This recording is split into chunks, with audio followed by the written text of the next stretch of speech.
Alexander, Anna, thank you so much for being a part of our podcast. you know, the coolest thing about our business is when you get to meet your heroes and when you get to work with people that have inspired you. And I've had it two ways now where somebody has said that to me. And it's times like this where I have it with you, where it's like, I've known of you and loved your work for a very long time. So I'm so happy that we get to finally meet. Thank you. Yeah. Thank you. I want to ask you, who gave you this kind of compliment? It was crazy. So there's this thing in Vancouver called the Boys Club. And it's this thing I work at whenever I get a chance. And it's for usually a lot of inner city kids in Vancouver who are in and out of gangs or trying to figure out how to stay out of prison or whatever. And just trying to get their footing when they don't really have a lot of role models, especially male role models. So for me, I've done a lot of stuff that's like hyper masculine. And like I want to show or help be a part of teaching them what a real man is. So I'll go and I'll speak at these places. And I had this one guy come up to me once, be like, I really want to be an actor. What should I do? And I kind of gave him like, look, the basic, here's what you need. You need to get an agent, you need to do this, you need to study and this and that, and you can never give up. It sounds simple, but it's so hard, as you know, that it's that consistent, constantly just persevering and persevering and persevering. Because I believe the people who really get a career in this business aren't even necessarily the most talented. They're just the ones who never gave up. And so I told him this. And then, of course, years later, I'm on a set in Micronesia shooting a Netflix film. And this kid comes up to me and he goes, do you remember me? No. Yeah. No. And he was the kid that I talked to at that thing. And it's like, holy shit. I've never actually said that story before. And it's one of those moments where I'm like, I think fame is so overrated. But that is worth its weight in gold. You just spoke about the idea of masculinity. Will you talk to me a little bit about what that means to you? It's funny because I think that we live in a world where, especially now, where the idea of being a man, be a man, is so all over the place, right? It's like there's just so much talk about what that is.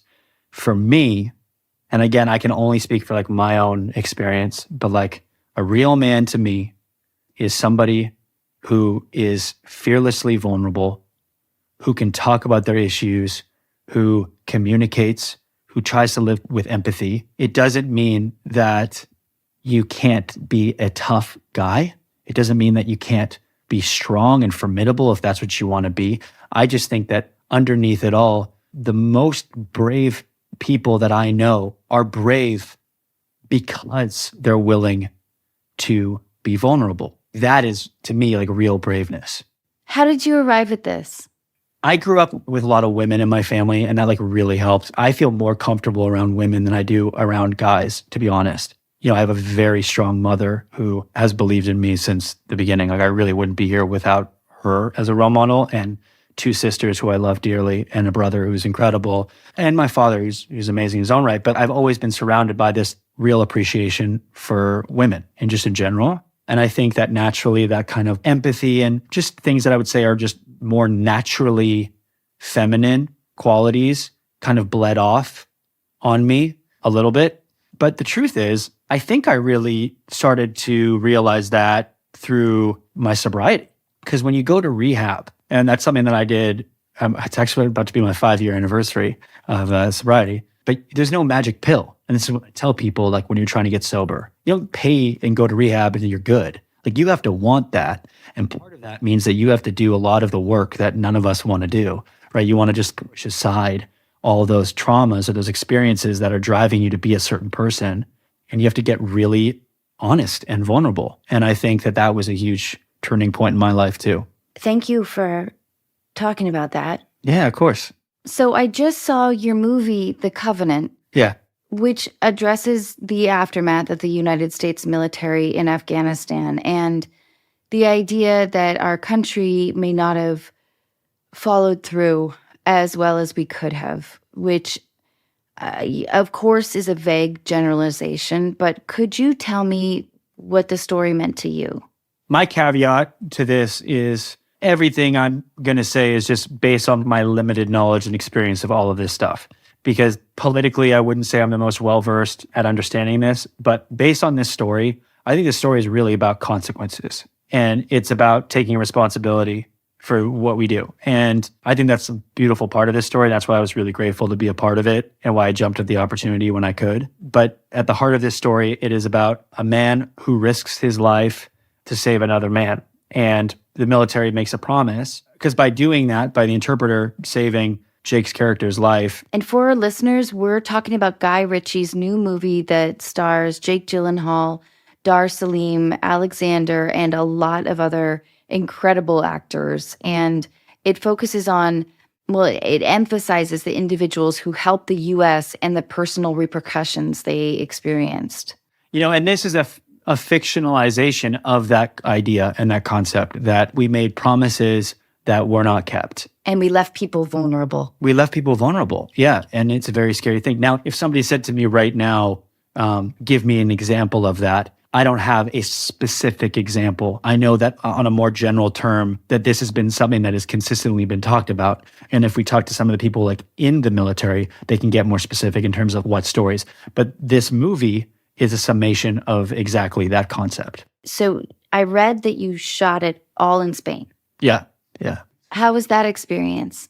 It was incredible. I mean, like I said to you earlier, that's the beauty of this business. Like, I've been a fan of Jake and Guy for years and years and years. And now we're working together as colleagues, and we developed an amazing relationship. And you feel like you're a part of an incredible story. Dar Salim, who played the interpreter, he is just brilliant. Phenomenal. Brilliant. And what a role for him, And again, that's the beauty of film. I just think that films like this just make you ask the question, how much did this really happen? Or what promises were broken that we don't know about? And really, this is just a story of brotherhood. Funny enough, I did a movie called Lone Survivor back in the day, and a man in Afghanistan actually risked his life to save the only SEAL left in that film. And because of him, he survived. And that guy was given asylum. So it's just promises, some are kept and some are not. And this is really just a story about honoring your word. Okay, back to the personal questions. But would you consider yourself a romantic, and when were you first in love? My gosh, I'm definitely a romantic. I think I was watching a scary movie and there was this like blonde woman on the screen. That was like the first like crush.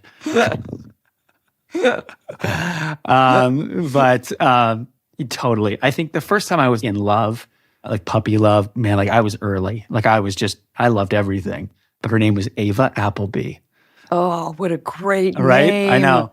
And if Ava listens to this, she'll laugh. She's back in Vancouver. But I always told her, like, she was my first big crush. Yeah. Okay, so tell me about like a tough heartbreak. Man, I think every heartbreak is tough for its own reason. But a really tough heartbreak was my first one. And I think that is for a lot of people. I think there's like a Buddhist quote that says like you fall in love 3 times. Like the first one is puppy love. The second one is the one that you think is the one, but it's the third one that's like the real one. Anyways, but like for me, the first one was like my first real relationship. That was really tough ending that because I was still such a child. Do you mind my asking how old you were? Yeah, I was a late bloomer. So I wasn't in a proper relationship until probably like 21 or 2 was my first love. And I took it on. Like for me, I was never in a relationship that I didn't think could lead to marriage. I wasn't that guy who needed to be dating somebody all the time. It was like, I see a future here. And I would even take that on financially, even when I wasn't ready to do that. So that was like a huge stress for me. And it was tough, man. You feel so lost. My wife and I talk about this now. I look back on these toxic relationships. And by the way, ones where I was equally as culpable in the toxicity, like just looking back. But that all had to happen because it makes it so clear about what you actually want. And I tell people this all the time, be single, be alone, learn to love yourself. That is so important because if you can't do that for yourself in a relationship, your relationship's going to crumble because it is not your job to make your partner happy. You're there to support your partner, but like they got to do that for themselves to be in a healthy relationship. 100%. And that took me a long time to figure out. Me too. Yeah. Yeah. In that relationship, that one in particular, did you break it off? Yeah. I've broken off pretty much every one of my relationships. But it had come to that first one, I definitely broke off. But I've been cheated on and I've had all that experience too. So even though I might be the one to have broken it off, it's not like it wasn't done earlier. Right. Like trying to make a bad thing work. Thank you, by the way, so much for being, it sounds like I'm wrapping things up. I'm not. Yeah. I'll see you later. It's great talking. Yeah, bye. Bye. But no, thank you for being so forthcoming. And you are expecting a baby. Yeah. Soon. Really soon. I'm so happy for you. Thanks. I've only given birth to one child, and I will only give birth to one child because I'm older now. But there's this funny thing. It was told to us by Amy Poehler that you go through this thing called like baby television, where you just stare at your infant, like just absolutely mesmerized for hours. And it's true. It's true. So are you nervous? I'm 80% sure the baby's mine, so that's great. No, I'm beyond excited. Honestly, am I nervous? No, I'm not. I'm really not. And maybe it's because I'm crazy. But if this was 5 years ago, I'd be shitting my pants. I think now I'm at a place where I'm excited for the clarity in my life of this is what matters. You know what I mean? Yeah. I want that. I don't drink anymore. I'm not out like I was in my 20s. I get my highs from my family, my friends, adventures, and building. Feeling really good in the morning. Yeah, and like building something. I think that honestly, all my daughter's going to do is just light that fire even more underneath me. Shit, like I want to feel good, not just for me, but for her, so that I have my mood in check, so that I don't want to traumatize my kid. Like I don't want to be in a fight with my wife because I'm not feeling good. I love that responsibility of just taking that on. I'm ready for it. I bet you're going to be a great dad. Oh, I mean, thank you for saying that. And honestly, it's taken me a long time to get here. And I know that there's things that I am not even, if there's one thing I've realized is that we don't know anything. As you get older, I'm just constantly surprised at how little I know, right? I'm 30 right now, and then I'll meet somebody and be like, no, I think I got to figure it out. And then 5 years from now, I'll be like, I didn't know anything back then. And I feel like that's kind of always the case. So I know that there's going to be a lot of bumpy times ahead, but I'm really excited for it. Okay, so before we started recording, we were talking about how you went ice surfing. Will you tell me about your draw to adventures like that? So I actually used to compete in freestyle skiing in Whistler. So like big mountain skiing and slopestyle skiing was like those were like my two, but big mountain was like my main thing, which means. What does that mean? So big mountain is you're given like a run and you go to the top of this untracked run, and then the judges will be sitting on like a cliff nearby, and you drop cliffs and you do tricks. Does that mean that you're going, like I ski and I'm like, I don't know, on a scale of 1 to 10, I'm like a 5.5 to a 6. Like I'm okay. I have confidence in my body. But does that mean that you're going through like powder? Yeah. Nothing has been groomed? Yeah, no groomers or anything like that. It'd be like a double black run. And then you basically find the way to make the smoothest and most stylish run. So you'll drop cliffs that they have nearby. You'll do tricks. You can flip off something and keep going. And best I ever did was second place. But it is really a fun sport. And I thought that that's what I was going to do. And then eventually acting kind of took off. One thing I do, though, I have my parachute at the drop zone in Austin is I have my A license. So I skydive recreationally, which I love to do. Oh, my God. Yeah. Tell me what that's like. Yeah. I mean, it's so cool now because now you just have fun, right? So like we'll be flying planes and I'll be hanging off the wheel and then just like let go, right? Like in the air as it's flying. It's the coolest shit ever. I wish our listeners could see you sort of reenact hanging onto a plane. Yeah. And letting go. There's an amazing video I have on Instagram a year to go a while back. But like my buddies and I, we rented inflatable unicorns and we went up a hot air balloon at like 5 a.m. and we rope swinged off the hot air balloon with our unicorns. And there's videos of us flying through the air riding these unicorns. It's so fun. So like that's where I get my highs from now. Like I love that. And honestly, nobody will believe me until you do it. But like it really isn't as dangerous as it sounds. Statistically, the most dangerous thing about skydiving is driving to the drop zone. It's like once you're there, you have 2 parachutes. If you know what you're doing, you're totally fine. Base jumping is the next step, and that is where it gets more dangerous because you only have 1 parachute. So if things go wrong, then you're kind of screwed. Whereas what I do, it's not nearly as dangerous as it sounds. I'm interested in what people perceive as an irrational fear. Like if somebody is afraid of spiders or flying in a commercial airplane or, do you have one of those? And then also, have you felt close to death? Yeah. So I'm terrified of small spaces. Terrified. I hate being constricted. My biggest fear would be getting buried alive. Like that is just horrible. I don't understand how people can do it. Elevators still freak me out. Like getting stuck in an elevator would I'll jump out of a plane like it's nothing. I'll climb a mountain like it's nothing. But if you put me in a small space, it fucks me up. I don't know why. I think my parents told me that when I was a kid, we had a babysitter one night and she locked me in a bathroom and turned off the lights for it felt like an hour. It was probably only 15 minutes to teach me a lesson or something. And I think that might have I don't know. I've just always been claustrophobic and I really want to work through that. I went through those tunnels in Vietnam. I don't know if you've ever been to Vietnam. No. It's so special. It's so special. And they have these tunnels where the Viet Cong used to go through. So I got partway through and they made them bigger so that tourists like me could go through it. But I'm a big guy already and my heart was jacked. And they have these little exits that you can take every 20 feet or 30 feet or whatever. And I was just I'm out. I can't. I'm going to hyperventilate and have a panic attack. So that's a really irrational fear. But I can't believe that you took on the challenge, that you already knew that about yourself and you were like, I want to combat this. Yeah, I really want to get over. When I was doing Lone Survivor, I was playing a rookie in the movie and Mark Wahlberg and Peter Berg, our director, locked me in a little box. And they left me for 5 minutes. But I was flipping out. But yeah, I'd love to get over it. I think it's just impressive that you're actively working on it. Have you seen those people that cave dive and they go through squeezes? I'm like, you're insane. I could never understand that job ever. It's unbelievable. So tell me about ice surfing. It just sounds really cold.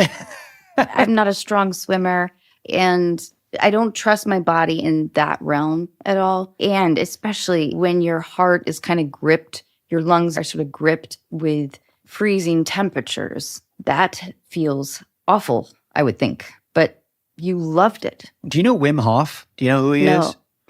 Actually, I can put you in touch with him if you want. He's known as the Iceman, and he's broken 40 plus world records. He's climbed Mount Everest in his boxers. He's a really tragic story. When he was younger, he had 4 kids and his wife committed suicide and he thought his life was just over and he found relief in the cold water. He's a fascinating human being and I've always wanted to know him. And luckily he had seen Vikings, which was a TV show I had done and was a fan as well. So we ended up communicating and have been loose friends for a while now. But I think the cold water thing, cold water therapy, that's something that you get used to you acclimate to it over time, right? So if you had a cold plunge, for example, and you didn't have it on super cold, but every day, or even just every day, you're for 15 seconds, I'm going to do a cold shower.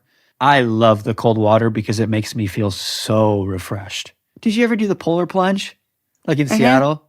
Yeah, so it's on Orcas Island at camp. Yeah, exactly, right? So you go run in, it's you feel it, you still feel rejuvenated. So I think over time, the more you do something, perhaps the less terrifying it is.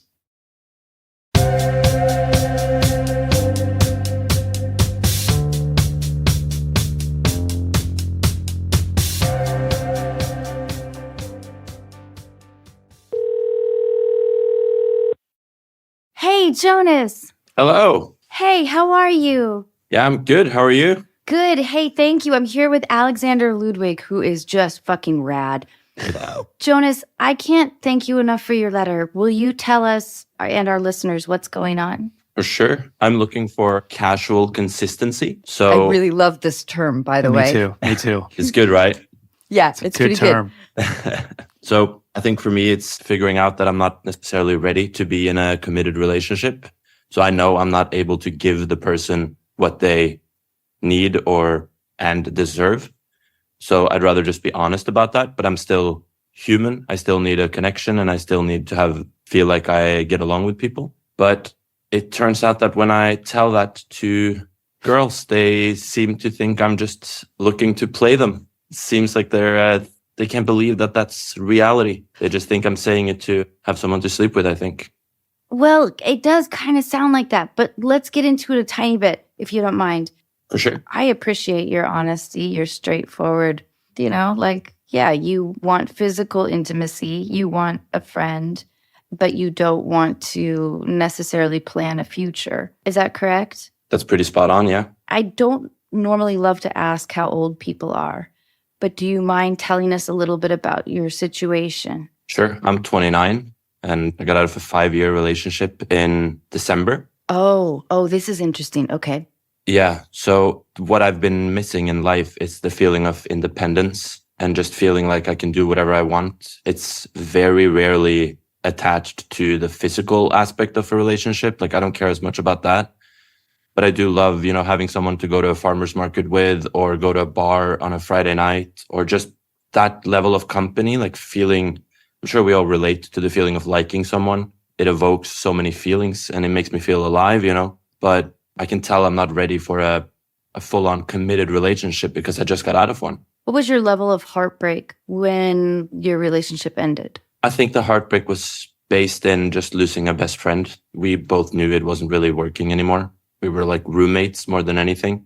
Mm-hmm. But, it's still someone I've been with and lived with for 5 years. So she knows me better than most people other than maybe my mom. So it's a loss in that sense. Are you still in contact with her? Yeah, we're still really good friends. Okay, Alexander. Dude, I think you got it figured out. Everyone can define their life the way they want to define it. The only thing that matters is that you're honest about it. And if that's what works for you right now, you go for it. Now, the question I would say to you is, would you do that with you? If you were the girl, would you do that with you? If you find somebody who's down for that, that's fine. But I think the key is just absolute rigorous honesty. And if you're open about that, like, listen, I got out of a 5-year relationship. I really don't want anything more right now. I can't really be that for you. If you want to go to the farmer's market, you want to hang out, that's fine. The one thing I will tell you, though, is I was like that after I got out of this very serious relationship. I was like, I'm not dating somebody for like 4 years.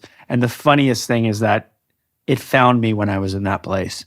And I think at that point, as long as you're being respectful of yourself and the other person and you're honest, nobody could ever fault you for that, Alexander, would you mind elaborating a little bit on that? Yeah, no, I mean, so before COVID, I was living with somebody in Los Angeles and it all blew up. And I got in my car, put all my stuff into storage, and I moved back home into Vancouver. I drove to Vancouver, lived with my family. And when I got home, I remembered this girl that I had met years ago when I was shooting Vikings. She had just come out and visited with one of her friends and totally platonic. And I was like, I wonder what she's doing. And I hit her up, for lack of a better word, for complete casual consistency. That's all I wanted. I wanted casual consistency. I wanted all the benefits with none of the strings, right? And it was very, very shortly after that, I was like, oh my God, she's special. And it was like, I'm done. Because I'd been through enough bad stuff that it was very easy for me to realize the good and how easy it was. And now we're married and we're expecting a baby. Wow, congrats. Thank you, man. So I think everybody's on their own journey. And I just think the only thing that matters is that you're honest. Mm-hmm. If you're respectful and honest, nobody can fault you for anything. Everyone will have their own opinion on what should and shouldn't do. You got to do you, and if it sounds like you're doing exactly that. So, I mean, all power to you. I appreciate that. I have 2 thoughts. One, Alexander, is that I love the smile on your face as you talk about your wife. Yeah. And I also appreciate the idea of complete transparency. But Jonas, how has it been received? Have you gone out on dates and you're transparent and it hasn't been received well, or how does it go? I think for me, it's like Alexander says, the most important thing for me is to be honest about it. I am really not trying to lure anyone in. I really am not, I am way more comfortable just keeping it open. And then if it suits you, it suits you. And if it doesn't, it doesn't. And that's okay. I think the biggest challenge I've ran into is certain girls say that they're okay with it. And then a few weeks in, they start asking me why I haven't reached out in a couple of days, and starts asking me like, am I seeing other people? And I'll have to remind them of what I said from the first moment, but I can kind of tell that they hear what they want to hear. They're not actually hearing what I'm saying. And that's usually when I take a step back, because I know where that leads. That's when my needs go into the backseat, and I realize that this person is going to get hurt very soon if we keep this going. So then I kind of have to just cut it off. That's usually what happens. Do you miss being in a relationship? I'm not the kind of guy that goes out and dates a ton. Yeah, like I said, it's just a human connection of things. It's the having someone to talk to, and like a sparring partner almost. Just having a good time with someone that is also like biologically, you feel a little giggly almost. Like I love that feeling. So, but don't you think I don't know, this is me also being human. When I have that feeling, I also want to own it a little bit. What do you mean? I mean, I want the assurance that that person feels the same about me. I want to delight in somebody as much as they delight in me. I want that. That's me though. That's just me. But you're young. And I think it's completely admirable that you know what you want, that you want an intimate friend.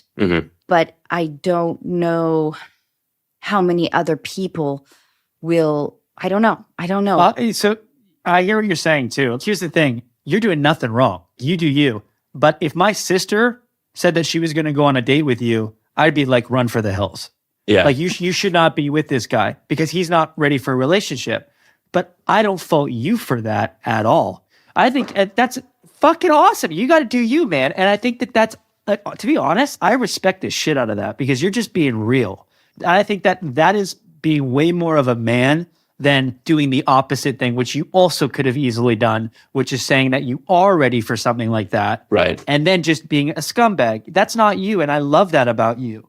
One thing I'll just say, you seem like an awesome dude. And I'm just telling you just as somebody who's around your age too and has been through that. You show me the most beautiful, attractive person, man or woman on the planet. And I will show you somebody who is tired of having sex with them. I think that eventually, and that's a really rough thing for me to say, but I just mean, all I mean by that is eventually that is not enough.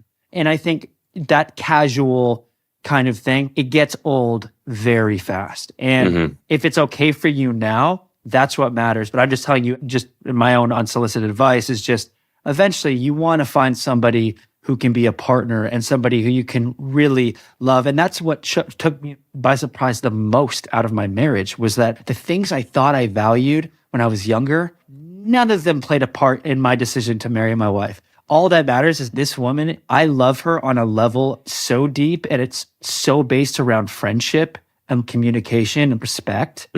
All the others, because at the end of the day, all that is going to fade at the end of the day. She's not going to look at my shriveled up body wanting to have sex with me, So we got to be able to have a talk.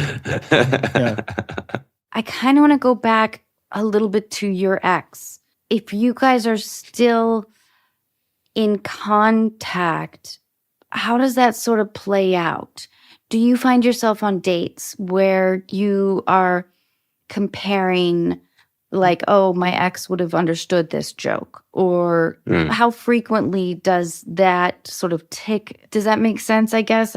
Just exploring these ideas, if you don't mind. Maybe. Yeah, of course. I think it's a quite unique situation because when we ended it, we kind of left a little bit of like, this is a unique relationship. It's kind of like Alexander is saying. It's so intensely based on friendship and understanding each other. And the physical aspect of it is all the way at the bottom of that priority list when we're together. And so when we did break up, it was a little bit of like we should definitely see if there's something here in the future because I've never experienced this with anyone either way. So it was almost like we gave each other time to, okay, I need to do something on my own. It's not about sleeping with a ton of girls, but it's about having that independence, that autonomy to do me now. I'm 29. I feel like I have been given this amazing opportunity to spend 2-3 years just doing me, which most of the people I know, they don't get that when they're my age. They're usually in a committed relationship by now, and they don't get that opportunity to travel on your own. Can I ask you really quickly, if she got married tomorrow, would you still be happy doing you this way? I think that would be a little bit more of a challenge, yeah. There's definitely a little bit something there that I would like to work out first. Are you holding on to the idea that she'll be waiting for you, like after this period goes by? No, I was aware that when we broke up, I was also risking losing her. I was aware of that. I knew that was part of the deal, but I just felt like I needed my independence. And she did too. You know, she moved to San Francisco. Okay. And that's good. Wanted to work really hard for a couple of years and like build her own little future career-wise. And nice. It really just aligned like that, yeah. How frequently do you guys speak? A couple of times a month. Oh, okay. Okay. Yeah, like text.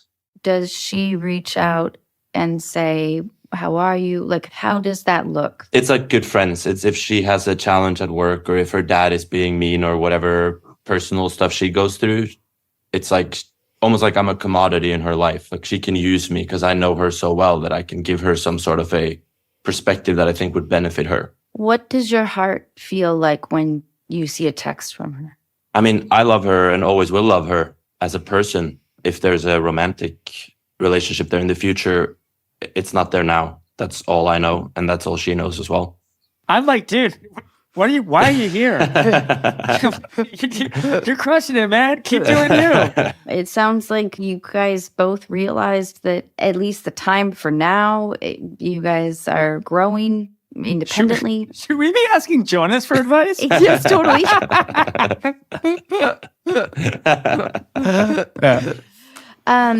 Yeah, and I do believe that probably most of the people that you attempt to articulate this philosophy to will probably be like, oh yeah, I totally get it. I'm down with that. But then they come in later with the like, wait a minute, you know, you said you called or whatever, or text. Yeah, I do think there's an element of me being able to be romantic and intimate without attaching feelings to it. Like I can go to the beach and watch the sunset and hang out with a girl, and then I can go home and not think about it anymore because I've put my cards out and I've said I'm not looking for anything more, but I still love these moments. Like I live in the moment, right?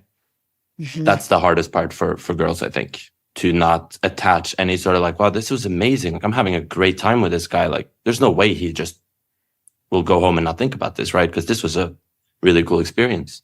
Alexander, I know that you need to leave soon. Would you mind giving us some words of wisdom? I mean, I don't know if it's words of wisdom, but I can only speak from my own experience. But like, I kind of agree with Anna, Jonas. I think it's just too early right now. One day you'll be sitting there enjoying a sunset with somebody and you want that somebody to be there for every sunset. But I think you're looking for all the right things. And honestly, the way you're even approaching this is actually, I think, really healthy for finding that person. To be honest, I think the person we should be talking to on this is whoever's getting frustrated with somebody like you. Because those are the people where I'm like, hold on, he told you this is how he wanted to be. And you have every right to step away from that. For example, I was in your position. My wife said, this is how I feel. And she put it on to me. And I was like, you know what? Then I want this. And I was like, okay, we're not in a casual relationship. Like we are in a relationship now. But she gave me that opportunity, right? And I could have just as easily been like, it's not the right time. But I felt like, no, like I do want this, right?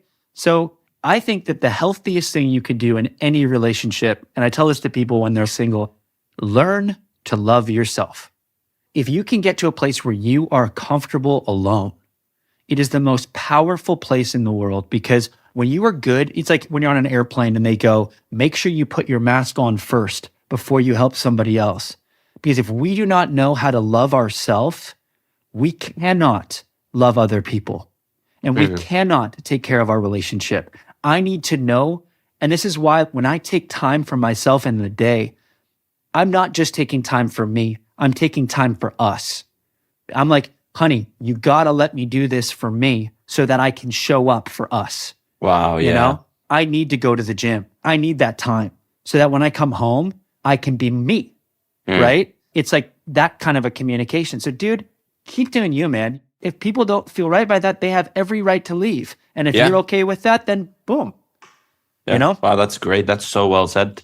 Yeah. That's really, really well said. Thank you. I could talk with you guys for hours. This is awesome. I can't thank you enough for your letter. We don't get a ton of men asking us questions. I'm so glad Alexander was here for this. Me too. Jonas, thank you so much. Please be in touch. Thank you both. Thank you both.